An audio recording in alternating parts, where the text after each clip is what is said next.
Welcome back to the Digimon Seasonal Reviews, where we take a biased look at the first 6 anime seasons. Except for when it's about fusion, where we talk about everything but the anime. I'm AJ, and today's review will be on Digimon Frontier.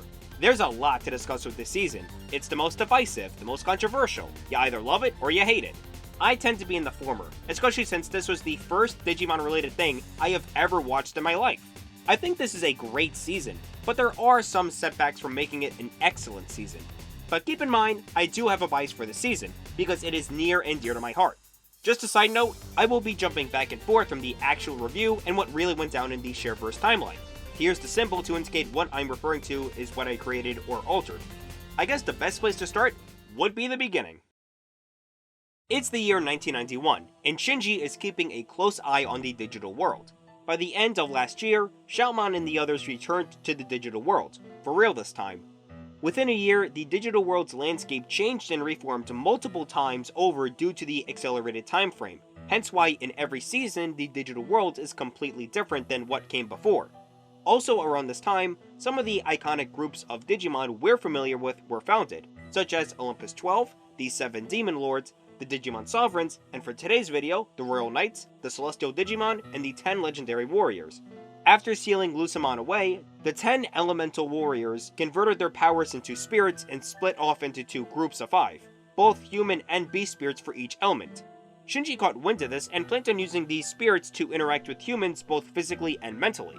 In fact, he got the idea because he saw the rise of Super Sentai and Tokusatsu shows. Because Japan. By the spring of 91, the digital world was ready to have more humans to come into their worlds by calling them on their cell phones. In 1991. Okay, well in Shareverse they used pagers, but you get what I mean. Flipping over to the anime itself. Frontier has an interesting backstory. Originally, the plot was going to be vastly different. Apparently, the digital world was going to be a tournament where kids would use their Digimon to compete and even merge with them to create armor, similar to the Megaman Battle Network anime. But I guess nobody liked the idea and scrapped it into your usual kids stuck in the digital world and saving the day from Ultimate Evil. Which is not a bad thing either, using the same story but using different executions and things that we haven't seen before. Frontier would air from 2002 to 2003 in the United States and in Japan. In other words, business as usual. Although there are some people who are not sure when the English dub aired. Remember, Fox Kids was gone by the time the dub came out. Some people believed it aired in 2004 on Jetix when that came out, and others thought that it happened in 2007 or 2008 because by that point, Jetix was making new commercials for that season, even though they were already making new episodes for Data Squad. Well, Digimon Fusion actually did air in 2002 here in America on the UPN. Don't know what that is? Neither do I, or at least before doing research for this review. But apparently this channel was home to such great kid-related shows, including Star Trek Voyager, Star Trek Enterprise, Everybody Hates Chris, Buffy the Vampire Slayer. This is the perfect place to show some Italian fairy booty! Thankfully, Disney realized how awkward this would be, so they decided to air Frontier alongside reruns of Recess and Buzz Lightyear Star Command. Definitely a good choice. Although one funny thing to note was that once Frontier ended on the UPN, Disney immediately moved it to ABC Family's Action Block for syndication, where the other 3 seasons were airing there. Also, the UPN is a Viacom channel because it's called the United Paramount Network, and they were okay to air Disney content. And then later, many UPN channels became the CW, which is a Time Warner channel. What? Now when Frontier came out, people hated it. And, say it with me folks, the only reason why people hated it was because it was different. At this point, it's starting to become a running joke on this channel. It's only been in recent years that people have come back to this season and given it a more optimistic and positive look on it. Which is great, because Frontier has some of the best content to offer from this series. Let's start with the story first. As mentioned, it's your usual Digimon story of a group of kids getting sucked into the digital world, fighting villainous foes, and saving the day in the end. The major difference here is that, of course, the humans become Digimon themselves. The other seasons have an ensemble cast of both tamers and partners, but we're pretty much splitting the cast in half, so the show can have more in-depth and interesting characters to work with. Well, for the most part, but we'll get to that. Another unique thing of Frontier is the importance of trains in this season. we have an entire episode about a train race. It definitely gives this season its own identity with the train motif, and how it's relied upon for the Digidestined as their only means of transportation. The season is divided up into two story arcs, the Cherubimon arc and the Lusamon arc. Though it is kind of lopsided with the former arc taking up 37 of the season's 50 episodes. Now, you can argue that the four spirits should have their own arc, Duskmon should have his own as well, but because they all kind of blend into one another, that it's hard for me to separate those 30 episodes into 3 different story arcs. I mean, I get it, Cherubimon's a big guy. For you. Anyway, the story, while linear, makes up for it with its characters. But first, we have to talk about the music. Even those who hate the season can't deny the songs for Frontier are bangers, both dubbed and subbed. I forgot to bring this up in my Fusion review alongside the million other things that needed to be addressed in that video, but Digimon music in the Japanese dub has its regulars when it comes to singers, and one that's the most prominent is Koji Wada, who does most of the opening theme songs for the show. But Frontier, he doubles down with songs. He does the intro song Fire, the first insert song With the Will, and the end credits song Innocent. He also does the second end credits song, but I'll save that for later. The second insert song, The Last Element, is also done by the same singer that did the insert songs for the first 2 seasons, so there's more connections there as well. In America, however, we got what is considered to be the best theme song for the English dub. Digimon, forever united as one. Digimon, together the battles. It's great because how different it sounds, and it even bleeds over to the normal background music. It almost has this tribal African music that sounds perfect for Animal Kingdom. I like it.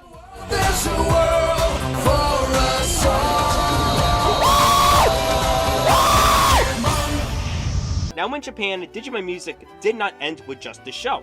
The first 4 seasons also released albums where the characters sing songs. Personally, I'm not a fan of these songs since it's mostly middle-aged women using their kid voices to sing songs, and they get irritating. But I'm fine with the ones used for Frontier, since again, the humans are also Digimon, so it's not annoying and there aren't over 20 songs. But that leads us into discussing the characters. Frontier does a good job establishing the characters before they enter the digital world and how their adventure changes them to become better people in the end. Takuya is our main guy, who is initially sick of life and hates everything that's not about him. He becomes selfless when it's his responsibility to become a leader and watch out for others. Not only are people he just met are in danger, but if he fails, 2 worlds will be destroyed. With all that pressure, Takuya mans up and becomes a hero, including after he goes into an illusion which sends him to the past, but before he enters the digital world, and yeah, we're gonna have to come back to that episode soon. Also, his Japanese voice actress is Junko Takeuchi, aka the same Japanese actress who plays Naruto. In other words, both Goku and Naruto are in the subs for Digimon. Now all we need is Luffy or Ichigo, and we're complete. Koji is our guy in blue, so you know he's the second in command for the Digidestined. He starts out as a lone wolf, literally, only occasionally helping the others until he decides to help them out. His whole character arc is him being isolated, playing into his broken relationship with his family, and now he hates his stepmother because his father was a manipulative piece of shit. Also, Koji's dad, worst human side character in all of Digimon, a complete asshole. Blaming Koji for his mom's divorce and never telling him he had a brother? Wow, what an asshole. I can definitely see where Koji gets his mannerisms towards women from, but we'll get to that too. This being a contrast to Koichi's character of trying to mend bridges and revealing the truth to his long-lost brother, only to be ignorant to the point where he dies.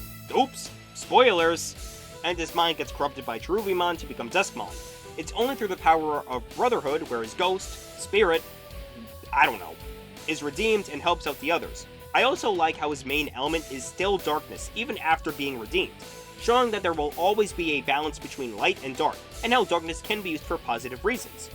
One thing that's weird in this season is that some of the Digimon names sound American enough, but the dub completely changes them. Like, Koji's human spirit is Lobomon, when in Japan it's Wolfmon. It's the same thing anyway, but why the change? It's even further confusing with his fused spirit being Bayo Wolfmon, and they kept that in the dub. I know it's a reference to Beowulf, but if you call Wolf Lobo before, shouldn't it be called Bayo Lobomon? Same thing for Kazemon with her Japanese name being Fairymon. I get Kaz means wind in Japan, but if you already had an English name before, why change it? Another character that has this weird name is JP, or Junpei in Japan. At first, he's a fat sleazebag that takes advantage of other people, and in one episode, a pervert too.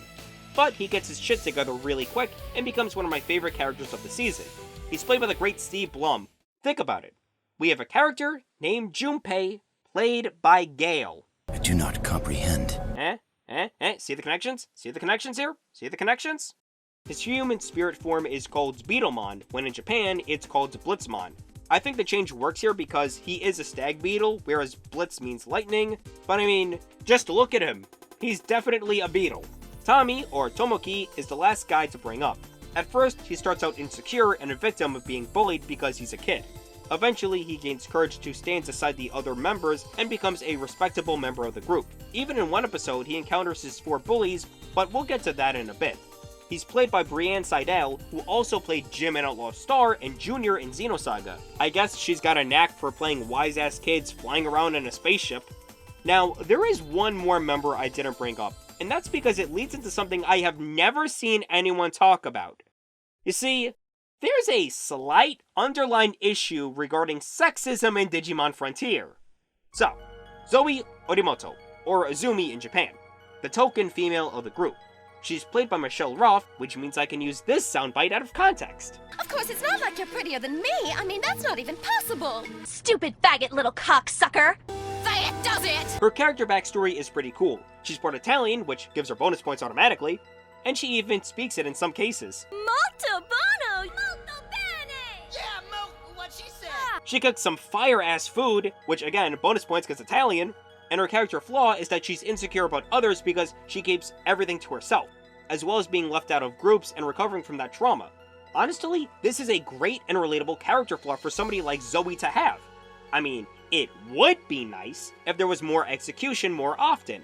This is where the sexism comes to play, and it has nothing to do with Kazumon or Sephramon showing a lot of skin. Throughout the season, whenever a Digimon is destroyed, their fractal code shows up, allowing one of the kids, preferably the one who defeated them, to take it from the Digimon so they can't harm anyone again. You want to know how many fractal codes Zoe gets throughout the season? 1. Only 1. And it comes from Ranamon, which shouldn't really count since it was done for thematic and story purposes. But every other time, it's someone else who gets the fractal code. Hell, there are 2 instances off the top of my head where Zoe deserved the fractal code, but someone else took it from her. And it just so happens to be the same person. The first being the literal debut of Kazemon.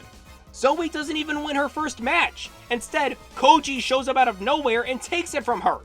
Then, and the more infuriating one, in the episode where Abromon is defeated, both Burning Greymon and Sephramon do a cool unison attack on Petalgermon as his fractal code appears. Now logically, you think either of these 2 deserve to take it. But then out of nowhere, Kendo Garurumon slide digivolves back into Lobomon and takes it. Like, seriously? He didn't even land any final blows. Why does he get to take it? It's almost like the writers just hate women and have the men do all the hard work. Hell, even Tommy gets more codes than her. Also, I have a 95% theory that the only reason why Ice Devimon shows up right before the final battle with Cherubimon was so that Koichi could A, have a new beast spirit, and B, have 2 fractal codes before the season wraps up. Also, I forgot to bring up Ice Devimon in Fusion. He was a complete cornball in that season, who also had a Christopher Walken impression. But as for the one depicted here, I'd say he's in the middle of being completely corny and shit your pants terrifying. I also don't like how people ship Zoe with Koji, even though most of their interactions is him taking away things Zoe deserved. What, the only evidence that says otherwise was that she could wear his jacket in the race episode because the temperature was cold? This is the same kind of crap people use to ship Raylo, just because they shared a kiss in the end. Like, that's not how it works. Now, Takuya and Zoe, on the other hand, now that's a ship I can get behind.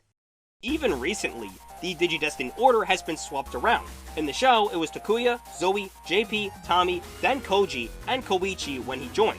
But now, especially in the DVD release, Zoe and Koji swapped places, with Tommy being the last one. That's some more biased bullshit, and this leads into a major problem with the season. Now, Digimon isn't a stranger to have a bias with the 2 main heroes of the season. Most of the time, it's our goggle hero who wears red, and the right-hand man who wears blue. These 2 are given access to the higher stages of their Digimon partners. Sometimes it's 3 characters, and on more rare occasions, it's 4. But for Frontier, they get way too literal. as I mentioned in the last video, the Digivolution leveling system was still not cemented in 1991. But even in the season, the leveling system is different, but similar. So, human spirits act like champion levels, beast spirits are ultimate, and fusion spirits are considered mega. What does that make unified spirits? Mega again, I guess. So, what happens when you have two main characters in Digimon Season? You give them everything.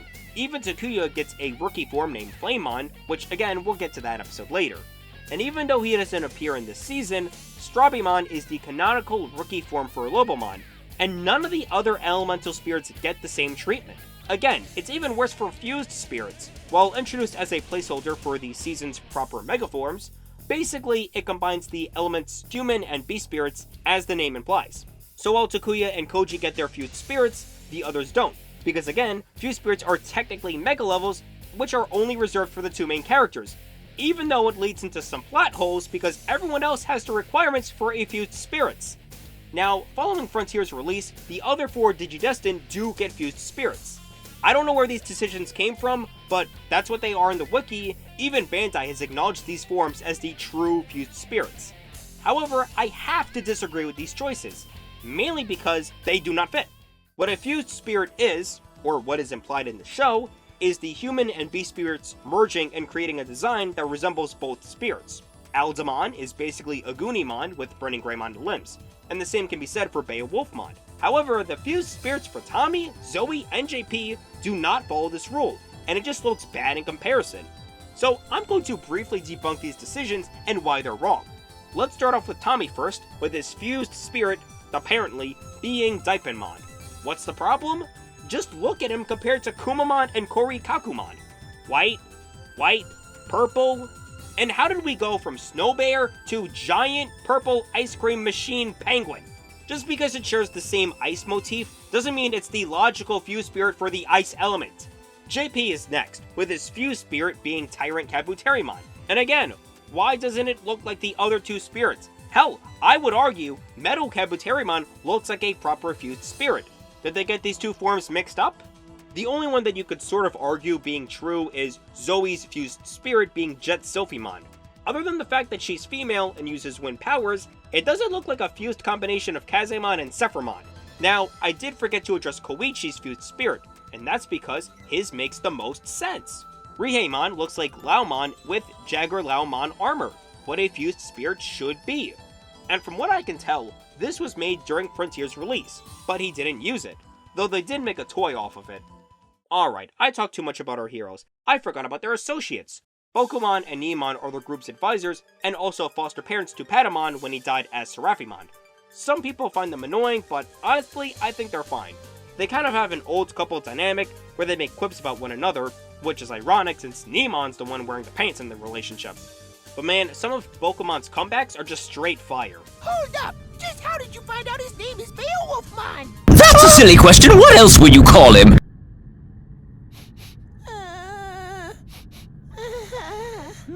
There's also this season's Gatsumon. Yeah, almost every season has this little shit. I don't know why. He looks up to Koji and shows up here and there every now and then. Now before I get to the villains, there is one more character I want to bring up. The English dub has an exclusive character. This one only shows up in the recap at the beginning of each episode. It's Rika. That freak, Cherubimon, knew that Duskmon was slipping out of his control, so the evil dude made Koichi remember how much his mother had been hurt by the breakup of their family. Yeah, Rika's in the dub. She does the recaps for some episodes, although sometimes it's not her and it's the other characters, but it's really cool to hear Rika's voice back again. And technically speaking, Rika isn't the only character from Tamers that technically shows up in the dub. Now we move on to our villains, and aside from Cherubimon and the temporary Duskmon, we also have the 4 remaining elemental spirits. They don't really have a group name, so I call them the 4 Guardians. Yeah, just like the Megaman Zero games.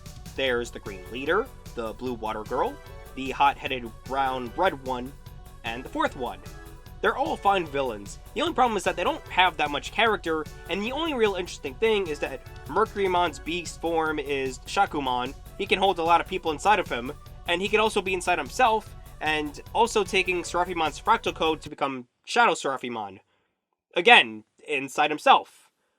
I don't think I've ever mentioned this, but Digimon is a hell of a drug.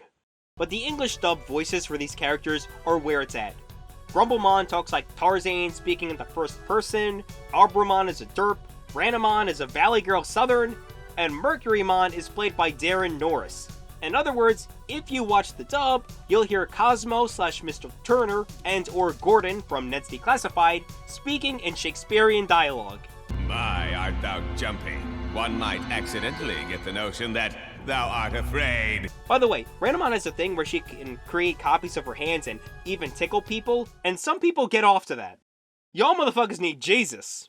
There's also a rumor, speculation, that if these guys were to have human users, they would be the 4 bullies that harassed Tommy. Honestly, I don't buy it. Just because there's a 1-to-3 ratio of 3 boys and 1 girl, doesn't mean they have to be connected. Cherubimon was a fine villain. It was always angry all the time, but more dialogue than what he had in Hurricane Touchdown. Also, him fighting the darkness alongside fighting Seraphimon and Ophanimon was really cool to see. That just leaves Dynasmon and Crusadermon. For characters who show up immediately after Cherubimon's defeat, they're just assholes through and through. As for the main villain, Lucemon, even though he is a kid, he's still a little shit. And the fact he tosses around and plays with his foes shows how much of a selfish, narcissistic monster he is. And those are our key players for the season. Some good, some bland, and Koji. So with that out of the way, let's get into some interesting episodes from my perspective.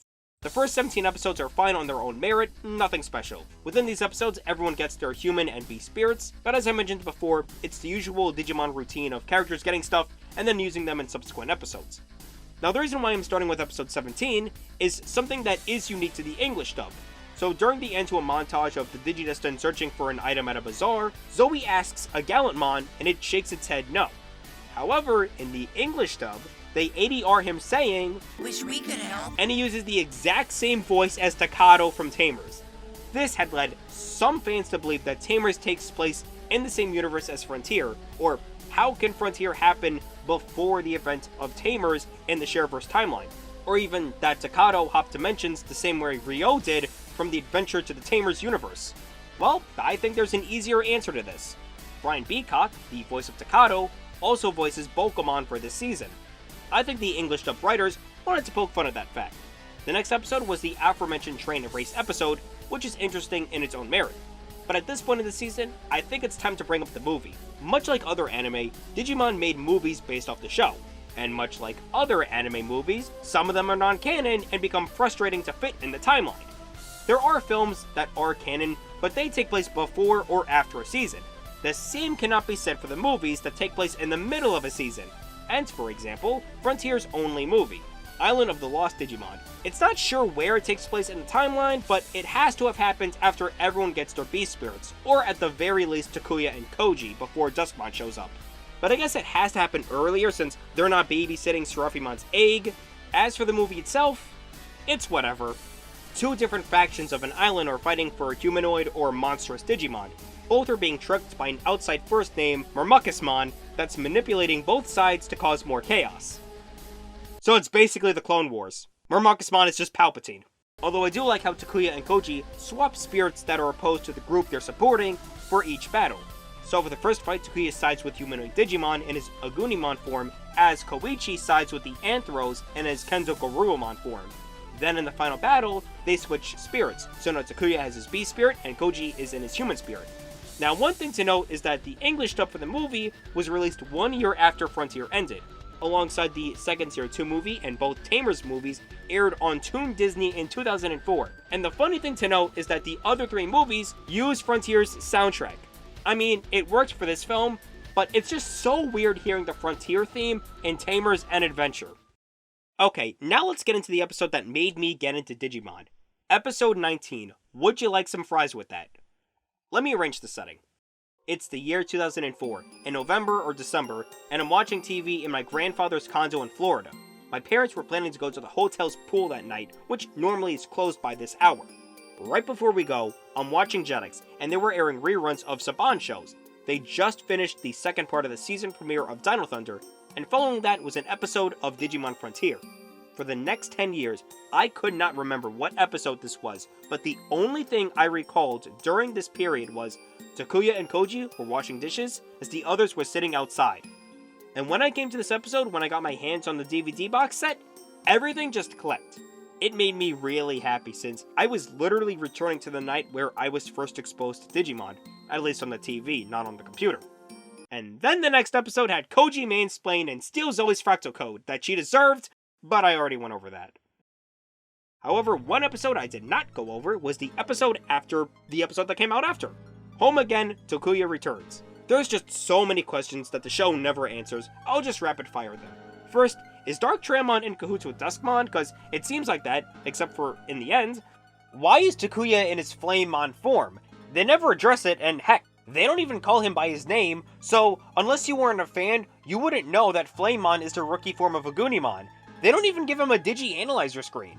Next, is this a hallucination? How is Takuya walking around in the past if this is a figment of Duskmon's illusions, so he would have no recollection of Takuya's house or anything he saw?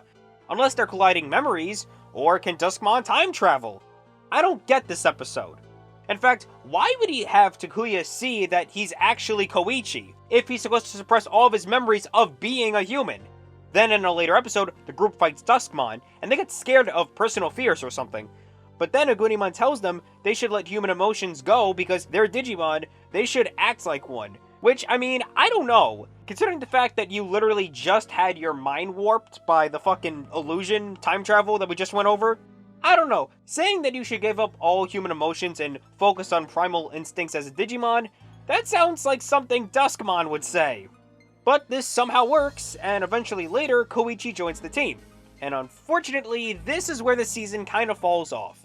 As I mentioned before, Takuya and Koji pretty much carry the entire team. Hell, the show is even aware of this overpowering bias because as soon as I said to myself, Zoe, Tommy, JP, they haven't really done that much. We get an episode that's just focusing about them while Takuya and Koji are off doing something else. And I get that Takuya and Koji, when they get their unified spirits, they also utilize the other 8 elemental spirits, so that's why Zoe, Tommy, JP don't really do that much. But even still, before that, they could have easily gotten fused spirits. Which, again, we already went over, and why I think that's a bunch of horse crap. Speaking of, because we have a Mega-leveled Greymon and Garurumon, we have this season's version of Omnimon, Susanomon. And I guess the writers realized the 2/3 of the group have not gotten access to the 3 spirit levels, so Zoe, Tommy, and JP can join Takuya and Koji in their Susanomon form, albeit in the final battle. I guess Koichi can join as well, but he was dead at that point. Again. Speaking of, that leads us into the Lusamon arc, which is kind of mid. The majority of the next 13 episodes is the Digidestin going to an area, trying to warn everybody that Lusamon's gonna come back. Dynasmon and Crusadermon show up, destroy shit. Dynasmon has like his dragon stand thing, and he makes a derpy face, and he fights Emperor Greymon. Okay, although I'm not gonna lie, the fight scene between Emperor Greymon and Magna Garurumon fighting Dynasmon, Crusadermon in the library was actually kind of cool, even though it went on for way too long. After this fight, well, I guess the fight was interrupted, Lusamon shows up, and he just kicks everyone's ass, and he even kills Dynasmon Crusadermon because, well, he's a piece of shit. Hey, look! They gave his 2 forms different names to avoid any satanic connections. Wow, maybe Fusion should have done something like this, or not even change his names at all! The final battle is pretty cool. It takes place in space, because space! Space! With Susanomon and Lusamon Shadowlord mode fighting for both worlds. Even Lusamon sending a message to humans that if they don't worship him, he's gonna destroy the real world as well. And yes, the Megami Tensei connections are strong with his designs. Anyway, the group has the advantage, but Lusamon, being the little piece of shit that he is, tries to escape in his smaller larva form that is inside the big ball his Shadowlord mode has. He impales Susanomon, but then, the 10 elemental human spirits each take a sword and strike Lusamon one by one, finally killing him. The spirits tell their human partners that they are grateful for their adventure, and everybody returns to the real world, and more importantly, to Koji's literal deathbed. And I have to applaud the English dub for not shying from this. They don't say that he's in a coma or unconscious, no. That boy is dead. Koji's crying his eyes out at the fact that his long-lost, long-thought dead brother has returned to him, telling the truth is now gone forever. And then, that song starts to play. It's a miracle!